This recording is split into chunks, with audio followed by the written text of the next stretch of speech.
Here's a quick video that shows how I start a body of work. I start by taking as many blank canvases or canvases that need to be reworked, typically 8, and I think I have 15 here. I don't know, that's a rough count. And the reason why I do it this way is I like to work on as many pieces, not all of these will make it into a final series, at one time. This way, when I get stuck on something, I can go to another piece.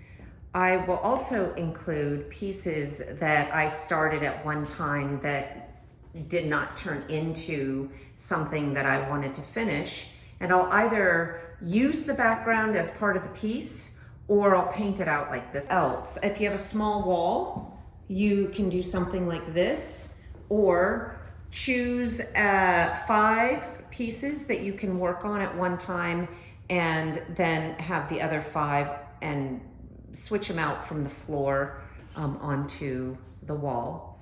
And lastly, I would say, I think it's a very helpful idea to make sure that you put your name on the back of every canvas.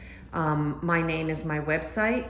That way, if the piece is sold, the future owner knows where to find you, and also the size and the title of the work, so that when people are handling your work at a gallery, they can know what they're dealing with. I'm about to start a series, so this question came up and it was a good opportunity to show you what things look like around here.